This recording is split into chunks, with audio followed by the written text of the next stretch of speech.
Shalom, selamat pagi Bapak Ibu yang terkasih di dalam Tuhan. Kita berjumpa kembali dalam ibadah minggu pagi ini. Kiranya Bapak Ibu Saudara terkasih semuanya dalam lindungan Tuhan dan sehat selalu. Amin. Mazmur 103 ayat 1 dan 2. Bersyukurlah kepada Tuhan, serukanlah namanya, perkenalkanlah perbuatannya di antara bangsa-bangsa. Bernyanyilah baginya, bermazmurlah baginya, percakapkanlah segala perbuatannya yang ajaib. Untuk mengawali ibadah minggu ini, kita mengangkat pujian Sebab Kau Besar.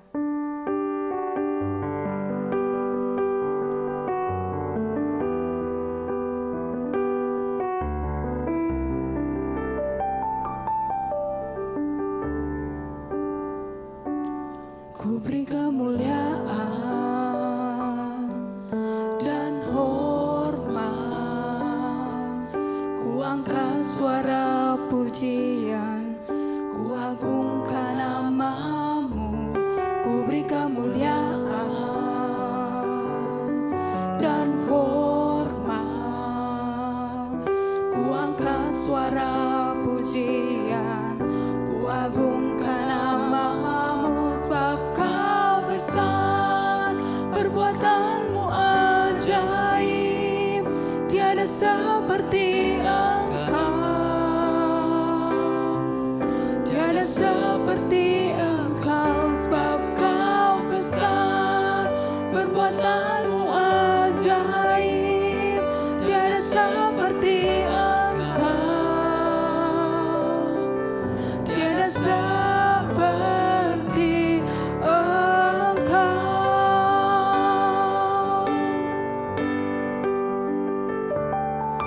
kemuliaan dan hormat, ku angkat suara pujian, ku agungkan namamu. Ku beri kemuliaan dan hormat, ku angkat suara pujian, ku agungkan namamu. Sebab Kau besar, perbuatanmu ajaib, tiada seperti Engkau, tiada seperti Engkau. Sebab Kau besar, perbuatanmu ajaib, tiada seperti Engkau, tiada seperti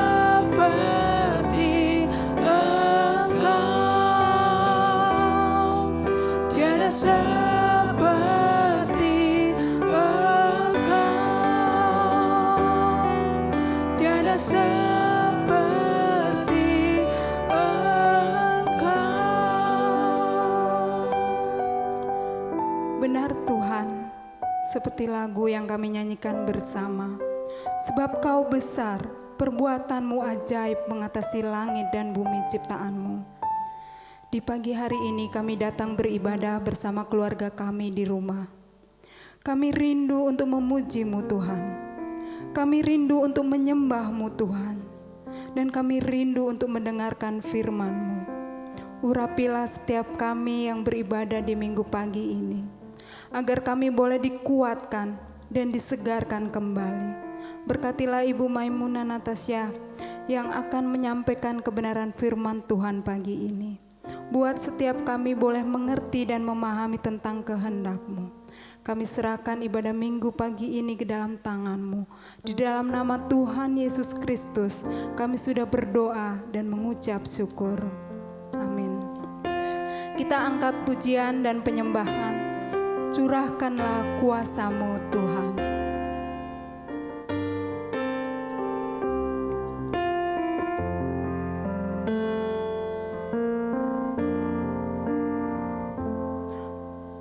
Rasakan kasih-Mu Tuhan,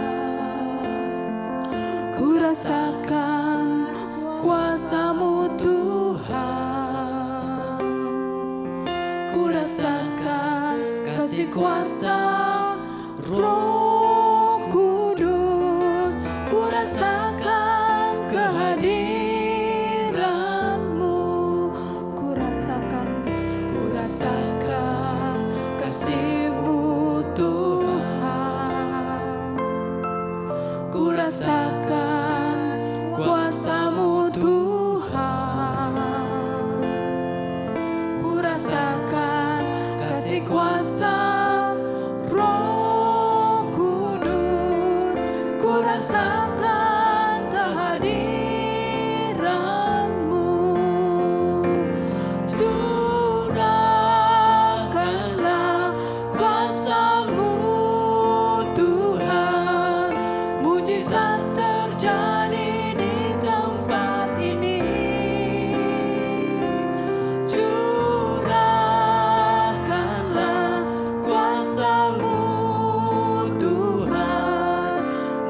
kasih-Mu Tuhan.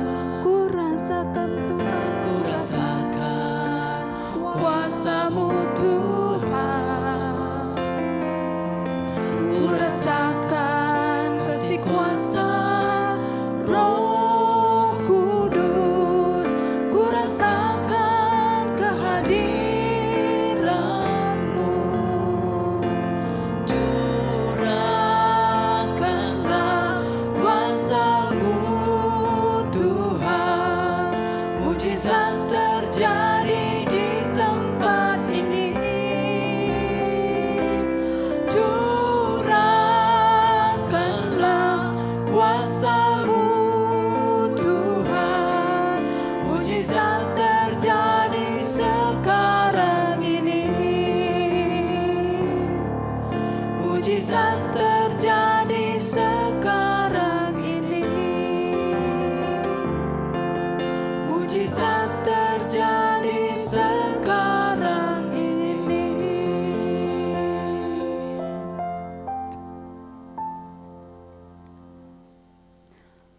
bersama dengan umat Tuhan di segala abad dan tempat, marilah kita ikrarkan pengakuan iman rasuli.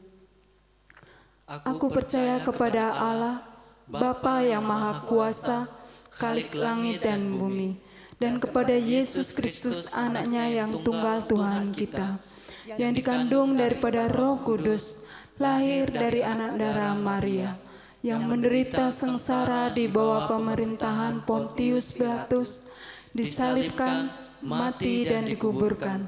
Pada hari yang ketiga, bangkit pula dari antara orang mati, naik ke surga, duduk di sebelah kanan Allah, Bapa yang Maha Kuasa, dan akan datang dari sana untuk menghakimi orang yang hidup dan yang mati. Aku percaya kepada Roh Kudus, gereja yang kudus dan am, persekutuan orang kudus, pengampunan dosa, kebangkitan tubuh, dan hidup yang kekal. Amin. Tiba saatnya untuk mempersiapkan hati kita untuk mendengarkan firman Tuhan yang akan disampaikan oleh Ibu Maimunah Natasya. Seperti bejana, seperti tanah liat dalam tangan penjunan, demikianlah hidup kita dalam Tuhan. Kita angkat satu pujian seperti bejana tanah liat dalam tangan Tuhan. Seperti tanah liat dalam tangan penjunan, demikianlah hidupku dalam tangan-Mu Tuhan. Di tengah pencobaan, dera dan aniaya akan membuatku sempurna menjadi bejana indah.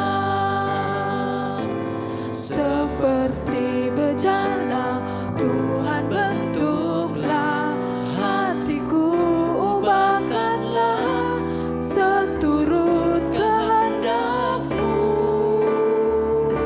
Seperti bejana Tuhan pakailah hidupku, jadikanlah sesuai rencana-Mu.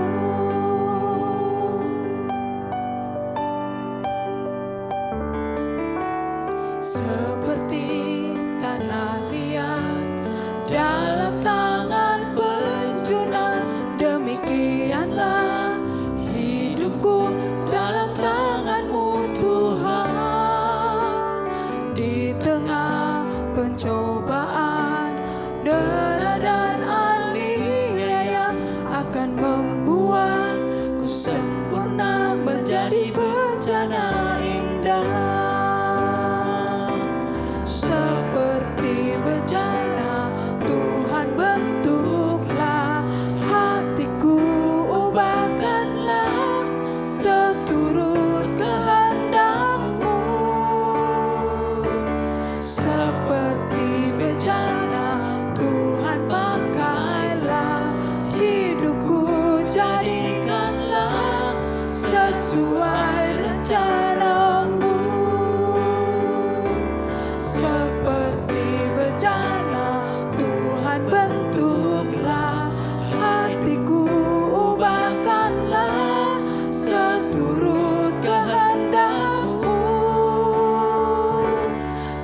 seperti bejana.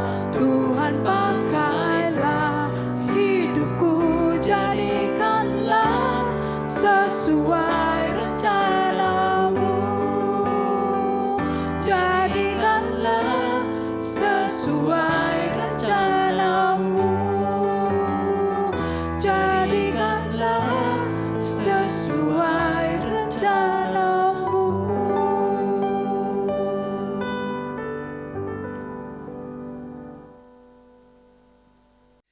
Selamat pagi saudara-saudari yang dikasihi Tuhan. Salam sehat. Saya tahu sekarang ini kita semua masih di rumah dan yang paling penting adalah sehat. Jangan keluar-keluar dulu ya. Hari ini kita mau berdoa dulu sebelum kita baca firman kita. Bapa di surga, terima kasih untuk kebaikan-Mu, untuk kesetiaan-Mu menjaga kami, memberi kami kesehatan, memberi kami sukacita. Pada pagi hari ini Tuhan, terima kasih Engkau juga memberikan kami kesempatan untuk boleh beribadah, untuk boleh mendengarkan firman-Mu. Ajarkan kami Tuhan untuk tegar, untuk sabar di saat pandemi ini, di saat segala macam tantangan yang kami hadapi. Biarlah firman-Mu boleh menguatkan kami. Tolong setiap kami ya Tuhan, kami sudah siap untuk mendengarkan firman-Mu. Dalam nama Tuhan Yesus kami menyambutnya. Amin. Hari ini firman kita diambil dari kitab Yesaya pasal yang ke-40 ayat ke-27 sampai 31. Saya akan bacakan. Ayat ke-27 pasal 40. Mengapakah engkau berkata demikian hai Yakub? Dan berkata begini, hai Israel, hidupku tersembunyi dari Tuhan dan hakku tidak diperhatikan Allahku. Tidakkah kau tahu dan tidakkah kau dengar, Tuhan ialah Allah kekal yang menciptakan bumi dari ujung ke ujung. Ia tidak menjadi lelah dan tidak menjadi lesu, tidak terduga pengertiannya. Dia memberi kekuatan kepada yang lelah dan menambah semangat kepada yang tiada berdaya. Ayat ke-30, orang-orang muda menjadi lelah dan lesu dan teruna-teruna jatuh tersandung. Ayat terakhir, tetapi orang-orang yang menanti-nantikan Tuhan mendapat kekuatan baru. Mereka seumpama raja wali yang naik terbang dengan kekuatan sayapnya. Mereka berlari dan tidak menjadi lesu, mereka berjalan dan tidak menjadi lelah. Saya ingin baca lagi ayat yang terakhir. Tetapi orang yang menanti-nantikan Tuhan mendapat kekuatan baru. Mereka seumpama raja wali yang naik terbang dengan kekuatan sayapnya. Mereka berlari dan tidak menjadi lesu, mereka berjalan dan tidak menjadi lelah. Demikianlah firman Tuhan. Bapak Ibu sekalian, di dunia ini banyak sekali orang yang ingin mendapat jawaban yang segera, yang instan. Saya ini suka masak, khususnya masa-masa pandemi ini, saya hampir setiap sore itu masak. Nah kalau saya mau masak, saya mulai dari pekerjaan kupas bawang, memotong, merajang cabai, kemudian sayur-sayur itu harus dipotong, harus dicuci, harus dibuang yang kotor, harus bersihkan udang, harus bersihkan sisi ikan dan sebagainya. Itu enggak gampang dan itu sangat repot. Tetapi masakannya sudah pasti enak karena betul-betul melalui proses yang baik dan benar. Tapi banyak sekali orang sekarang tidak mau repot. Maunya instan, maunya segera. Kalau misalnya lapar, masak mie instan, Indomie, masak super mie, ya kan? Atau udah beli McDonald atau pizza. Karena apa? Karena kita tidak mau repot. Kita tidak mau melalui proses-prosesnya. Kita maunya yang cepat. Makanya kita jadinya tidak sehat. Makanya setelah kita makan semua itu, maka kita pun sudah kena penyakit. Nah sama, pada waktu kita menghadapi masalah, kita itu ingin segera keluar dari masalah. Sakit kita maunya segera sembuh, kita minum obat yang segera menyembuhkan. Kalau sakit kepala langsung makan pil yang anti sakit. Yang penting sudah tidak sakit. Tapi sebenarnya sakitnya itu sendiri, penyakit itu sendiri tidak diobati. Kalau kita berdoa mau segera terjawab. Semuanya serba instan. Kalau Tuhan belum jawab, kita mulai bertanya, kenapa ya? Salah saya apa Tuhan? Kenapa kok doa saya nggak dijawab? Padahal jalan Tuhan itu tidak sama dengan jalan kita. Jalan Tuhan itu tidak instan. Semua harus melalui proses. Bahkan proses itu boleh panjang. Nah, ketidaksabaran manusia menanti waktu Tuhan sering sekali menjadi awal dari segala kegagalan. Saya ingin menceritakan satu ilustrasi. Satu saat ada seorang anak laki-laki, satu hari dia itu menemukan satu kepompong di sebuah pohon. Nah, dia melihat itu kepompong, ada satu lubang kecil di dekat itu. Ternyata lubang kecil itu ada di bagian tengahnya. Dan dia melihat ada seekor bayi kupu-kupu yang sedang berjuang untuk keluar dari kepompong itu. Karena belum pernah melihat secara langsung proses perubahan kepompong menjadi kupu-kupu, maka anak laki-laki itu menjadi sangat antusias. Dia duduk, dia menunggu, dia mengamati kepompong tersebut. Ketika ujungnya telah keluar sedikit, maka kupu-kupu itu nampak begitu kesulitan untuk keluar. Badannya itu terus menggeliat tanpa menunjukkan perubahan yang berarti. Nah, ujung sayapnya itu sudah kelihatan, namun tidak juga bisa keluar sepenuhnya. Tapi kupu-kupu itu terus berusaha. Nah, ini anak laki-laki begitu dia lihat itu, dia katakan kasihan sekali dengan kupu-kupu ini. Mungkin dia terjepit dan gak bisa keluar. Nah, akhirnya ia menemukan ide dan segera berlari ke rumah untuk mengambil gunting. Tanpa pikir panjang kemudian dia sobek sedikit demi sedikit kepompong itu. Hingga akhirnya kupu-kupu tersebut dapat keluar dengan mudahnya. Alangkah senang hati anak laki-laki ini melihatnya. Namun apa yang terjadi? Si kupu-kupu memang bisa keluar dari kepompongnya. Namun dia tidak bisa terbang. Dia hanya bisa merayap ke sana kemari seperti kebingungan. Ternyata bagi kupu-kupu, bagi seekor kupu-kupu, pada saat dia itu mengerahkan seluruh tenaganya untuk keluar dari kepompong itu, ada suatu cairan di dalam tubuhnya yang akan mengalir ke seluruh tubuhnya. Yang akan membuat sayapnya mengembang sehingga ia dapat terbang.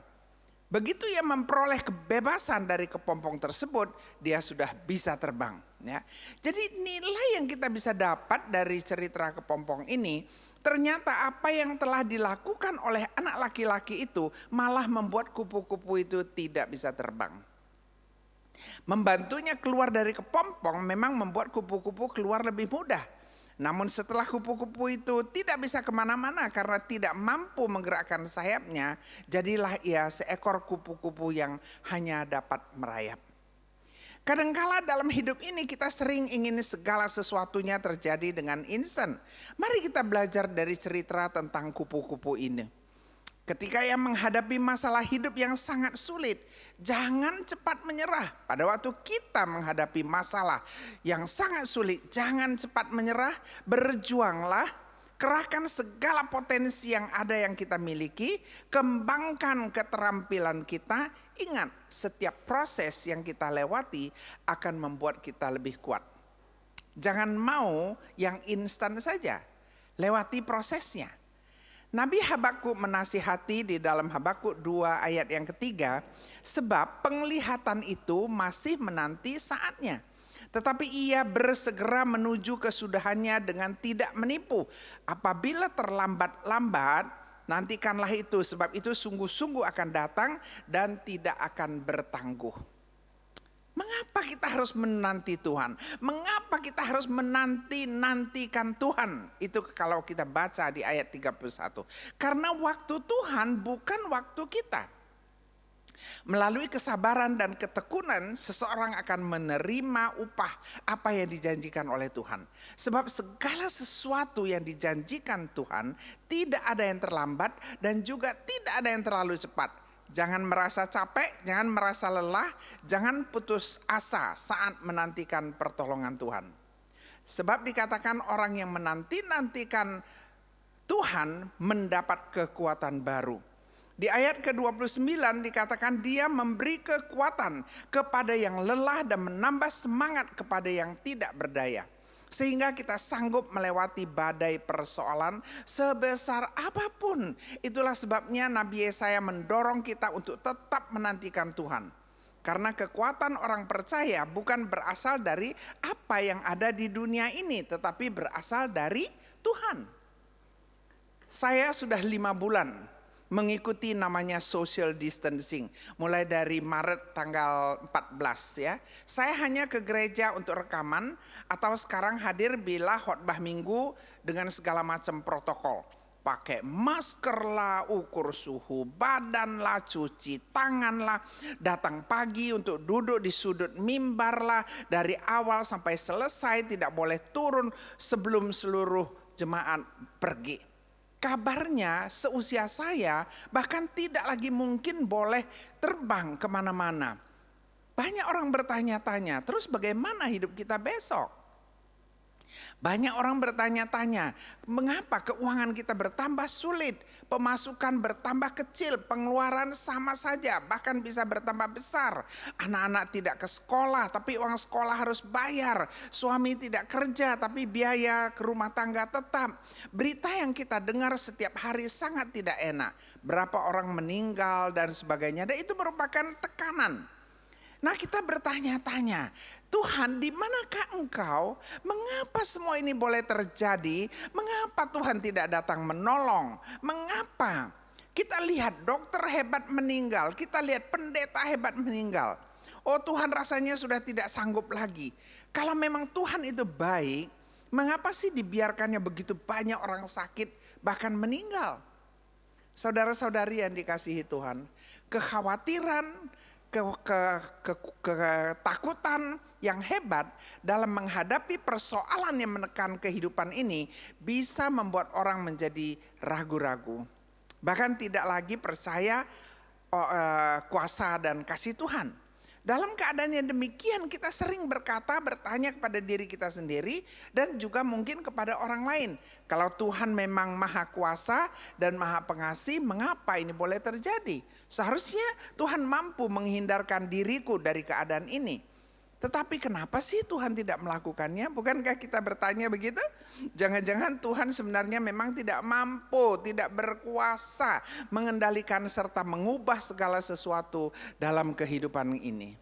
Apalagi gunanya berpegang dan berhadap kepada Tuhan. Nah, itu kadang-kadang bisa datang. Bahkan kalaupun kita tidak meragukan dan tidak kehilangan kepercayaan, kita bisa kecewa. Bahkan marah kepada Tuhan karena merasa bahwa Tuhan itu telah berlaku tidak adil kepada kita. Mengapa sih Tuhan begitu tidak peduli kepadaku dan membiarkan aku mengalami keadaan seperti ini? Sedangkan orang lain tidak. Apa sih kekuranganku? Apa sih salahku? Apa sih dosaku? Kita bertanya-tanya. Perasaan ragu, tidak percaya pada kuasa dan kasih Tuhan lagi, maupun kekecewaan dan kemarahan karena merasa tidak dipedulikan dan diperlakukan tidak adil oleh Tuhan, sangat-sangat berbahaya bagi kehidupan iman orang percaya. Kedua hal tersebut akan mengakibatkan orang beriman menjadi goyah, bahkan meninggalkan imannya. Karena tidak percaya, kecewa, bahkan marah dalam upaya mengatasi, memecahkan persoalan, marah kepada Tuhan, orang lalu menjadi tidak peduli lagi kepada Tuhan ataupun kepada hukum-hukum yang Tuhan berikan. Manusia juga berusaha mencari Tuhan dan penyelamat yang lain yang dianggap bisa dipercaya. Pergi ke dukun, pergi sembahyang ke kuil dan sebagainya. Serta kita itu mencoba mencari jalan kita sendiri. Keadaan seperti ini ya banyak dialami oleh umat Tuhan seperti yang dinyatakan oleh Nabi Yesaya dalam pemberitaannya. Waktu itu umat Tuhan sedang mengalami betul-betul penderitaan yang luar biasa di Babel, di tempat pembuangan, di tanah pembuangan. Sebagai rakyat jajahan yang kalah perang dan kemudian ditawan dipindahkan dengan paksa ke negeri bangsa yang mengalahkan mereka. Mereka kehilangan segalanya. Eksistensi mereka hilang, kehormatan mereka hilang, harga diri mereka hilang. Mereka itu di tanah pembuangan diperlakukan sebagai budak. Dalam hidup mereka terjadi diskriminasi, hak-hak kemanusiaan hilang, harus menjadi hamba dari bangsa lain. Padahal mereka tahu bahwa mereka adalah bangsa pilihan. Oleh sebab itu mereka ragu.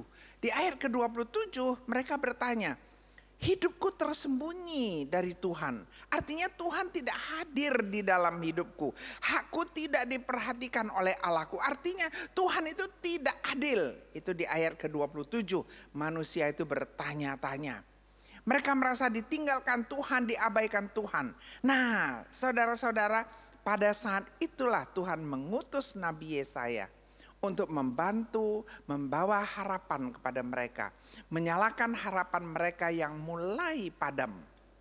Mereka diingatkan di ayat ke-28 sampai 29, dikatakan, tidakkah engkau dengar bahwa Tuhan adalah Allah yang kekal, Tuhan yang menciptakan langit dan bumi, yang tidak pernah lelah, yang tidak pernah lesu, dan yang selalu berkenan memberi kekuatan kepada umatnya yang lelah, dan memberi semangat kepada mereka yang tidak berdaya. Luar biasa Tuhan kita itu. Saya dalam kehidupan saya juga ya, saya banyak sekali mengalami hal yang kadang-kadang sudah tidak mampu lagi untuk ditanggung. Tetapi saya tahu bahwa Tuhan kita itu luar biasa dan tidak pernah terlambat. Ingat, Tuhan kita adalah Tuhan yang menciptakan langit dan bumi, yang tidak pernah letih, tidak pernah lesu. Terlalu hebat untuk kita bisa mengerti. Jadi saudara-saudari ingat bahwa Tuhan akan memberikan kita kekuatan ketika kita lelah, dan akan memberikan kita semangat ketika kita itu tidak berdaya. Bahkan di ayat ke-31 dikatakan, orang-orang yang menanti-nantikan Tuhan mendapat kekuatan baru, kata Yesaya. Mereka seumpama raja wali yang naik terbang dengan kekuatan sayapnya. Mereka berlari dan tidak menjadi lesu. Mereka berjalan dan tidak menjadi lelah. Itu yang diberikan Tuhan kepada mereka yang percaya kepada Tuhan. Ya, satu, percaya kepada Tuhan. Yang kedua, menanti-nantikan Tuhan. Yang ketiga, berharap hanya kepada Tuhan. Jadi ingat, percaya kepada Tuhan, menanti-nantikan Tuhan, dan berharap hanya kepada Tuhan. Bagi mereka yang percaya dan menanti-nantikan Tuhan, walaupun mereka harus berlari, harus berjalan di dalam hutan belantara, harus mendaki gunung yang berbukit terjal, jalan yang tidak rata, penuh semak berduri, mereka itu tidak akan menjadi lesu. Haleluya. Dan mereka tidak akan menjadi lelah, dan mereka akan tetap bertahan dan akan terus maju dan akan menjadi pemenang. Luar biasa ya. Saudara-saudari, hari ini kita diingatkan bahwa setiap kita sudah diselamatkan oleh Tuhan. Jadi kuncinya sekarang adalah kesetiaan akan pengharapan yang hanya digantungkan pada Tuhan saja. Iman kepada Tuhan yang tidak tergoyahkan apapun yang terjadi dalam hidup kita. Selama kita memiliki iman, maka kita mempunyai keselamatan. Mari kita lihat di ayat yang ke-23 dikatakan Tuhan bisa meniadakan pembesar-pembesar. Tuhan kita itu luar biasa. Kita lihat sekarang ini tidak ada yang bisa melawan Tuhan. Dokter hebat meninggal, pejabat hebat meninggal, pendeta hebat meninggal, olahragawan bisa meninggal. Tuhan bisa menyelesaikan hidup manusia hanya dalam sekejap saja. Hari ini kita harus bisa memiliki berapa hal yang saya katakan. Pertama, hati yang percaya kepada Tuhan. Di Galatia 2:20 dikatakan demikian. Namun aku hidup, tetapi bukan lagi aku sendiri yang hidup, melainkan Kristus yang hidup di dalam aku. Dan hidupku yang kuhidupi sekarang di dalam daging adalah hidup oleh iman dalam Anak Allah yang telah mengasihi aku dan menyerahkan dirinya untuk aku. Betul, kadang-kadang badai itu menerjang kita, menghancurkan kita. Kadang-kadang rasanya kita sudah tidak kuat lagi. Tapi ingat, badai juga membentuk kita. Jadi sebagai ciptaan Tuhan, pertama kita harus meletakkan kepercayaan kita kepada Tuhan. Karena Tuhan yang menciptakan langit dan bumi, Tuhan tahu yang terbaik bagi ciptaannya. Dan Tuhan mengasihi kita. Jadi kita harus meletakkan kepercayaan kita hanya kepada Tuhan saja. Yang kedua, kita harus sabar menantikan Tuhan. Dikatakan orang-orang yang menanti-nantikan Tuhan mendapat kekuatan baru. Luar biasa, mendapat kekuatan baru seperti Raja Wali yang naik terbang dengan kekuatan sayapnya, berlari dan tidak menjadi lesu, berjalan dan tidak menjadi lelah. Menantikan dengan sabar untuk menghasilkan kekuatan baru.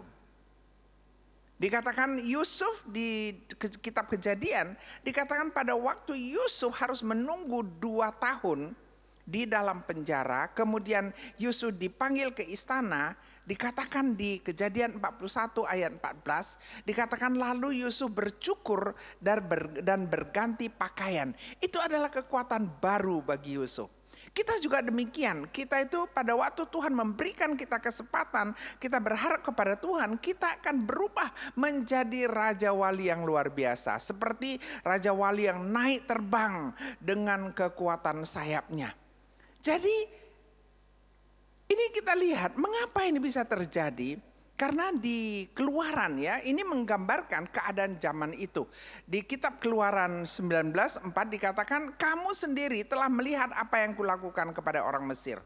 Bagaimana aku telah mendukung kamu di atas sayap Raja Wali dan membawa kamu kepadaku. Jadi Tuhanlah yang mendukung kita naik ke atas sayap Raja Wali dan membawa kita kepada Tuhan.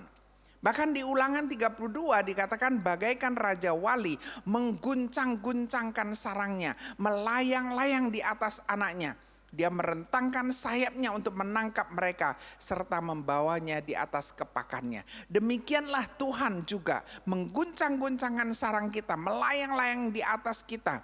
Kemudian merentangkan sayapnya untuk menangkap kita satu persatu untuk dibawa di atas kepakannya. Luar biasa sekali sehingga kita bisa terbang tinggi bersama burung Raja Wali.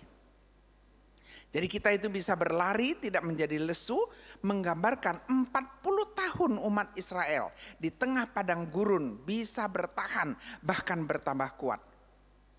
Dikatakan berjalan tidak menjadi lelah, itu menggambarkan kehidupan umat Israel di atas tanah perjanjian. Pada waktu mereka sudah tiba di tanah perjanjian. Jadi mereka itu harus menanti dengan sabar yang akan menghasilkan ketekunan. Ketekunan yang akan dihasilkan adalah kalau dalam bahasa Inggris dikatakan go higher, go swifter, and go stronger. Artinya kalau kita bisa sabar, kita bisa tekun, maka kita akan terbang mencapai lebih tinggi lagi dengan kecepatan yang lebih cepat lagi dan kita bisa bertumbuh lebih kuat lagi. Jadi we can go higher, we can go swifter, and we can go stronger. Orang percaya kepada Tuhan, kita itu orang yang beriman kepada Tuhan, kita itu harus percaya 100% kepada Tuhan. Kita itu harus imani janji-janji Tuhan. Dan kita itu harus bersandar hanya kepada Tuhan. Itulah yang diadakan, yang ditulis di ayat ke-31. Kita menanti-nantikan Tuhan karena kita hanya percaya kepada Tuhan dan kita akan diberikan kekuatan baru. Bahkan mereka akan menjadi pemenang, dikatakan mereka akan diberkati menjadi berhasil, lebih kuat, bahkan lebih cepat dan lebih hebat. Karena kita cerita tentang burung Raja Wali, saya pernah dengar cerita tentang ini, saya mau tutup dengan cerita ini.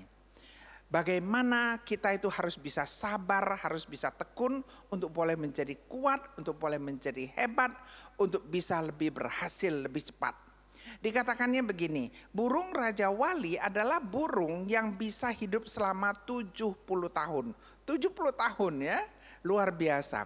Nah tetapi pada waktu dia berusia 40 tahun, seekor burung Raja Wali itu akan mulai tidak lagi mampu. Mengapa? Karena mulutnya itu ya, itu sudah bengkok begini, dia tidak lagi bisa makan mangsanya dengan baik, paruhnya itu ya, paruhnya. Udah tidak bisa lagi menangkap mangsanya lebih baik. Kemudian 40 tahun seekor burung Raja Wali itu, badannya itu sudah berat, bulunya itu sudah kotor, sudah sangat berat. Dan sulit sekali bagi seekor burung Raja Wali untuk bisa terbang tinggi. Gak kuat lagi. Kemudian cakar-cakarnya, cakar burung Raja Wali ini pada waktu dia usia 40 tahun, itu cakarnya sudah begini.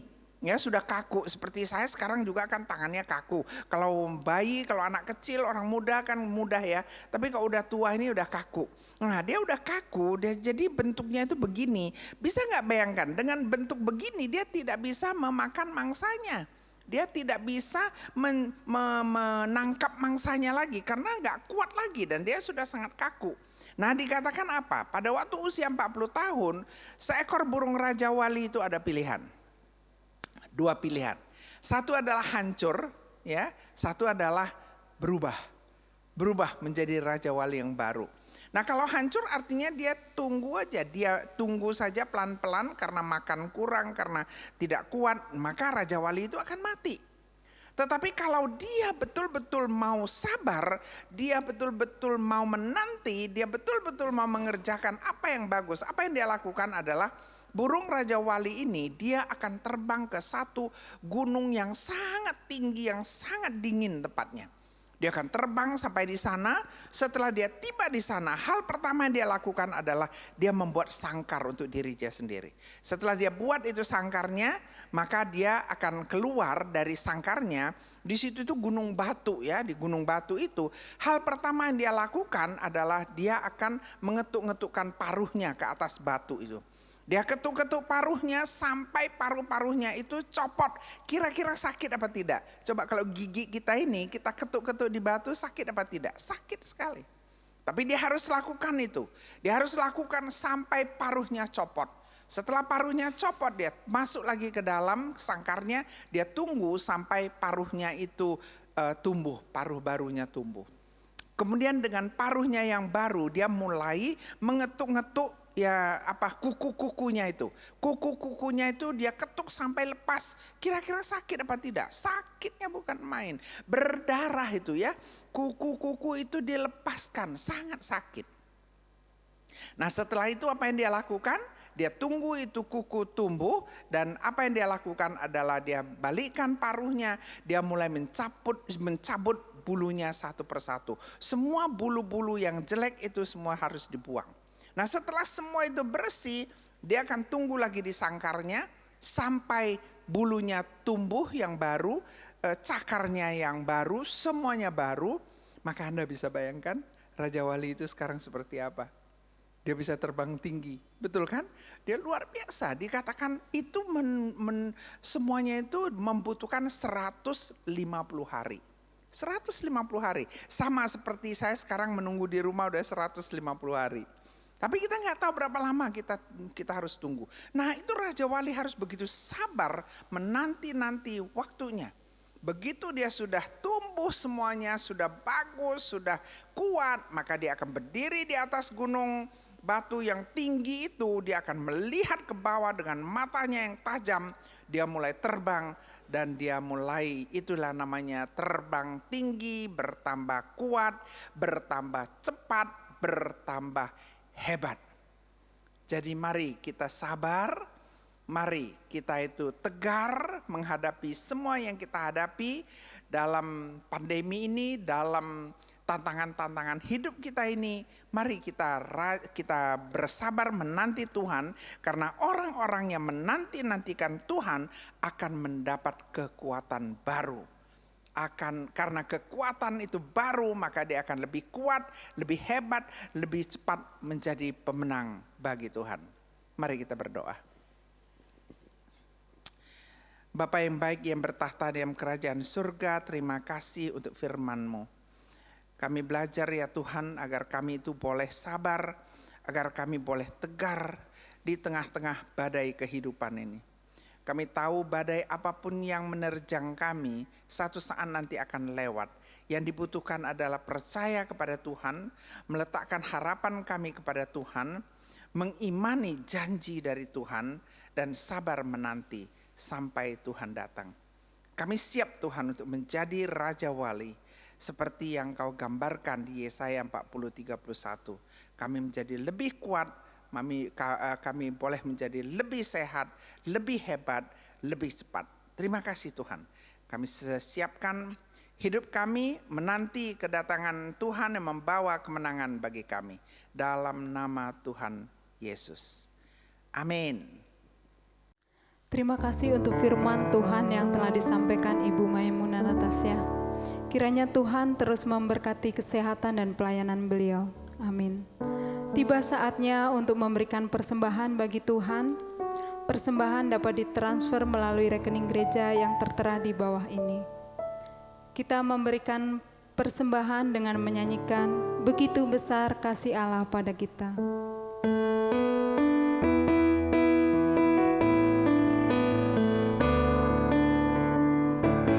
Begitu besar kasih Allah pada kita, diberkatilah anak cucu kita di mana-mana. Tuhan mengubah miskin dan menjadikan kaya.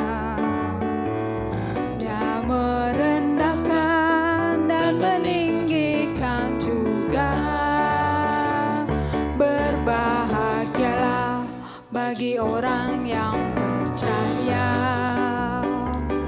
Anak cucunya pasti tidak akan meminta-minta, karena Allah menggenapi firman-Nya. Tiada yang mustahil bagi orang percaya. Begitu besar kasih Allah pada kita, diberkatilah anak cucu kita di mana-mana.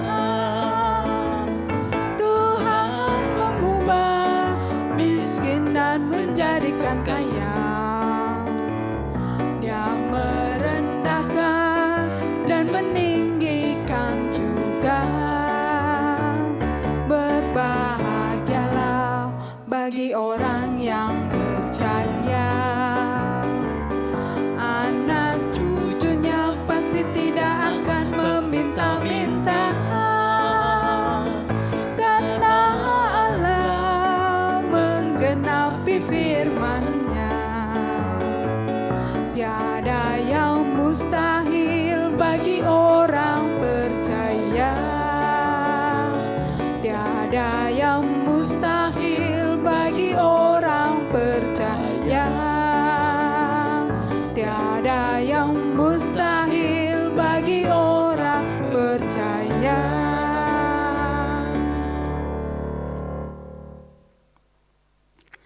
Kita bersatu di dalam doa. Bapa di surga, kembali kami mengucap syukur melalui persembahan ini. Kami bersyukur untuk kebaikan Tuhan, untuk kasih Tuhan dan kesehatan yang Tuhan berikan bagi kami. Tuhan, berkatilah persembahan ini, berkati setiap tangan-tangan yang memberi dengan sukacita. Berkati juga untuk majelis yang mengelola persembahan ini, untuk dapat dipergunakan memperluas kerajaan-Mu dan menjadi berkat bagi banyak orang.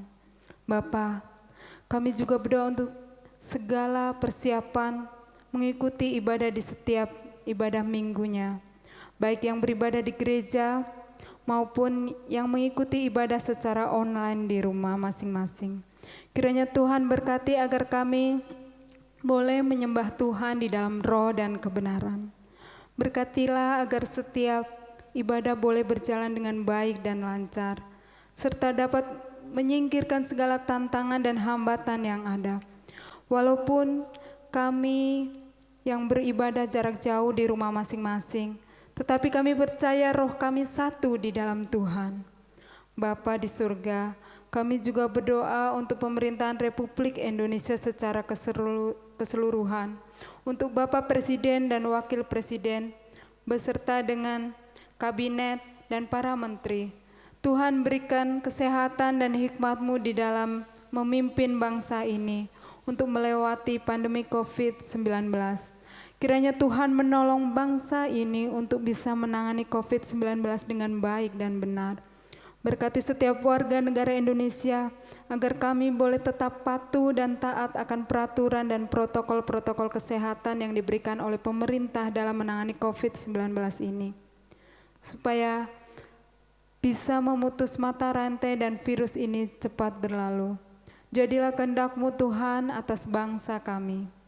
Tuhan, kami juga berdoa untuk konferensi tahunan GMI Wilayah 2 yang akan diadakan pada tanggal 4 sampai 6 September 2020 melalui virtual di GMI Wesley Jakarta. Kiranya Tuhan yang memberkati setiap acara demi acara, berkatilah setiap hamba-hamba Tuhan yang terlibat di dalam acara ini. Biarlah Tuhan terus campur tangan dan memimpin konferensi tahunan ini agar boleh berjalan dengan baik dan lancar. GMI Wilayah 2 boleh Tuhan terus pakai untuk melayani Tuhan dan menjadi berkat bagi banyak orang sehingga nama Tuhan semakin dipermuliakan. Kami berdoa juga secara khusus untuk Pendeta Simon Chandra dan Evangelis Lili Chandra. Kiranya Tuhan terus memberkati dengan kesehatan yang baik. Tuhan berkati juga keluarga dan pelayanannya. Tuhan pakai lebih dahsyat lagi untuk boleh menjadi berkat dimanapun mereka melayani Tuhan. Bapa, kami berdoa untuk seluruh jemaat dan keluarga WMC. Kiranya Tuhan terus memberikan kesehatan yang baik, yang prima, dan memberikan juga kepada kami sukacita di tengah pandemi COVID-19 ini. Sehingga melalui pandemi ini keluarga kami boleh dipulihkan. Hubungan dan komunikasi di dalam keluarga semakin baik dan erat. Berkatilah pertumbuhan iman kami Tuhan, agar kami makin dekat dan makin cinta Tuhan. Tuhan memberikan hikmat dan jalan keluar bagi setiap kami yang mengalami masalah. Yang sakit kiranya Tuhan sembuhkan, yang berbeban berat kiranya Tuhan angkat dan pulihkan. Terima kasih Tuhan. Bapa, kami berdoa secara khusus untuk keluarga yang sedang menantikan kelahiran bayinya. Kami berdoa untuk keluarga Brema dan Natali. Kiranya Tuhan berkati dengan kesehatan yang baik ibu dan bayinya. Tuhan juga cukupkan apa yang menjadi kebutuhan mereka. Berkatilah juga persalinannya nanti agar dapat berjalan dengan baik. Sehingga sempurnalah sukacita mereka di dalam Tuhan. Tuhan, kami juga berdoa untuk jemaat Wesley yang sedang sakit dan masih dalam proses pemulihan. Kami berdoa untuk saudara Awi, untuk Ibu Heni Sumadi, untuk Bapak Antonili, dan untuk Bapak Janitio. Kami berdoa kiranya Tuhan menyembuhkannya. Berikanlah mujizat-Mu Tuhan. Berikanlah kekuatan dan kesegaran yang baru bagi mereka. Tuhan campur tangan. Tuhan pakai setiap tim medis, keluarga, juga melalui obat-obatan yang masuk ke dalam tubuhnya. Tuhan pakai sebagai sarana untuk proses kesembuhan dan pemulihan yang sempurna. Terima kasih Tuhan. Inilah doa kami yang kami naikkan di dalam satu nama, Tuhan Yesus Kristus, Tuhan yang telah mengajar kami berdoa Bapa kami bersama-sama. Bapa kami di surga, dikuduskanlah nama-Mu, datanglah kerajaan-Mu, jadilah kehendak-Mu di bumi seperti di surga. Berikanlah kami pada hari ini makanan kami yang secukupnya, dan ampunilah kami akan kesalahan kami, seperti kami juga mengampuni orang yang bersalah kepada kami. Dan janganlah membawa kami ke dalam pencobaan, tetapi lepaskanlah kami daripada yang jahat. Karena Engkau-lah yang punya kerajaan, kuasa, dan kemuliaan sampai selama-lamanya. Amin. Doksologi.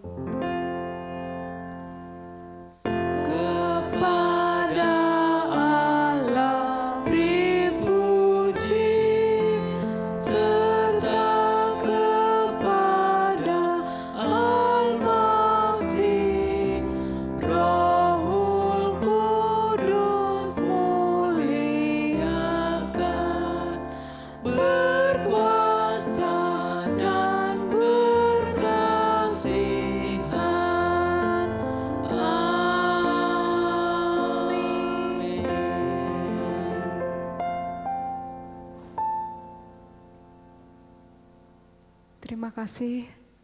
Selamat hari Minggu. Ibadah selesai, Tuhan Yesus memberkati. Mari kita bangkit berdiri, kita terima berkat dari Tuhan. Kiranya anugerah dari Tuhan Yesus Kristus, kasih sayang dari Allah Bapa, penyertaan kekuatan dari Roh Kudus, boleh menyertaimu, memberkatimu, mulai hari ini, besok, bahkan sampai selama-lamanya. Amin.